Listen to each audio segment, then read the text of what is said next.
Lucky number 7. Welcome to your November check-in for some free game.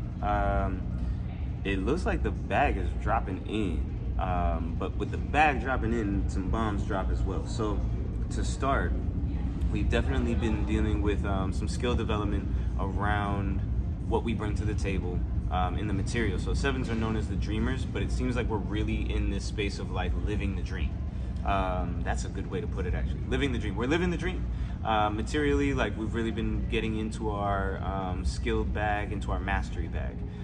With that, we're definitely pulling in some like attraction of new opportunities, abundance, and some manifestation around probably some like partnership or attraction, really like looking attractive to others, basically, and that bringing some form of like balance through the transition. So in that, like we're basically like, we're really settling into ourselves.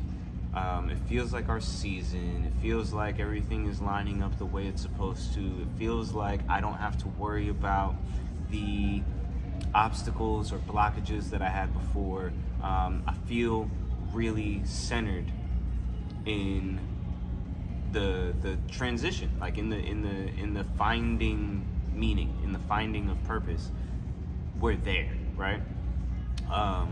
But on that like third 8, because again, like we're dealing with like a triple 8 here.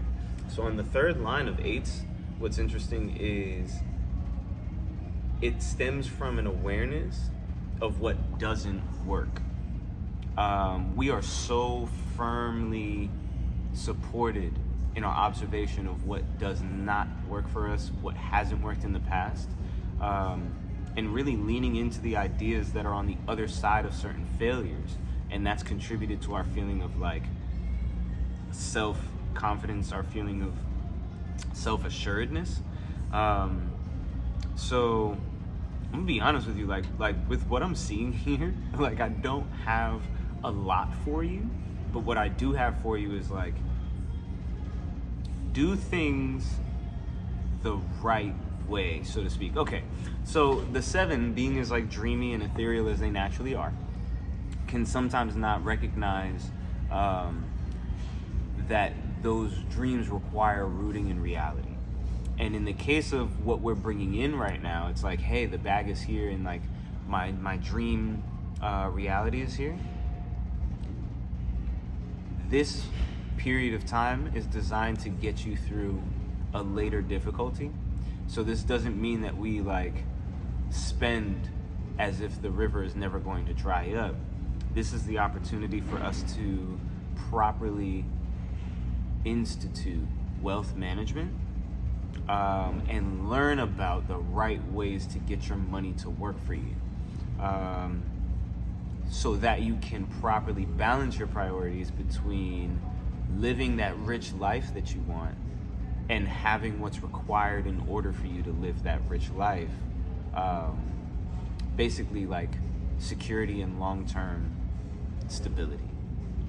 And so living in a dream can mean that we can feel out of control if the nightmare starts. And I think what we're being warned against right now is like, yo, it's been real smooth and everything has felt great. And that doesn't mean that we're out of the woods. It doesn't mean that life is not going to throw curveballs at us. And our ability to prepare for those curveballs will dictate our experience through those things. And so at the point that we look back and go, damn, I probably could have been a little bit less free with myself or free with money or free with my time, and now I'm feeling it. This reading is very literally the warning of like, yo, put a little bit to the side.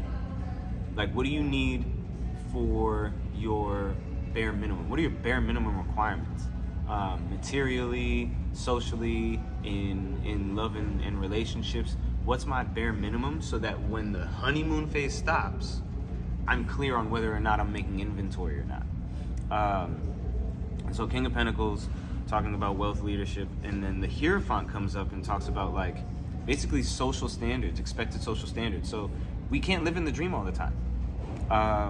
While it's useful for us to pull from in order to guide us forward or guide us upward, we need to be able to also assess reality as it's occurring and know that like this is not perpetual.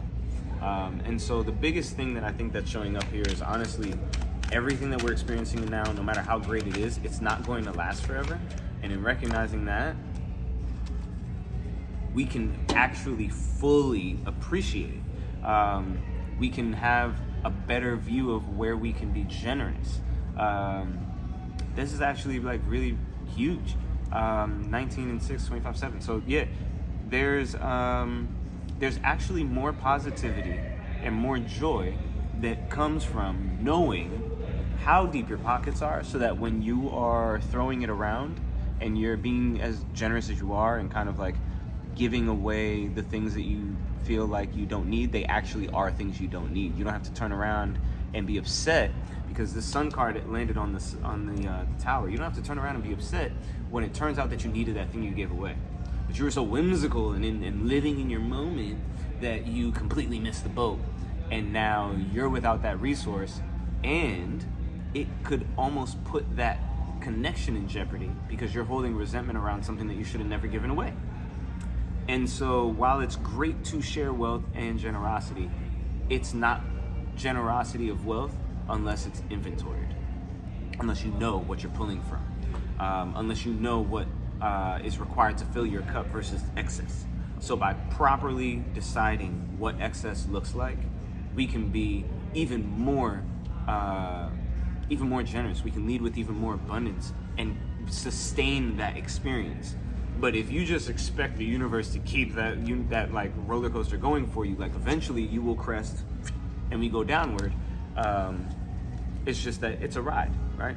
So it goes up and down, and the fun we have on that ride is dictated by our company, right? That's like a really simple way to put it. So if you're looking for areas to show out, or rather, if your friendships are a result of you giving yourself away in order to showcase value, Queen of Wands leading to a reverse Seven of Swords, it's like people don't actually need that from you. That's not what they're showing up for, particularly in matters of the domestic experience. We don't need you to be fully settled. We don't need you. We love you as you are, Seven. There's nothing wrong with that. But you need to be aware of the fact that, like, hey, I don't always live in reality. So let's have a moment. Let's talk about what's actually occurring. And let's make sure that what's going on in my head is aligned with that, so that as we move forward, these ideas that I pull out, they make sense. They contribute to the relationship. They move the household forward. But it's really just about accepting yourself. It's not your strong suit to be rigid. It's not your strong suit to accept the realities that other people place on you. It is your strong suit to find safe spaces to relay your dreams to people who can help you anchor them in reality. So basically, Seven, what I'm saying is get real.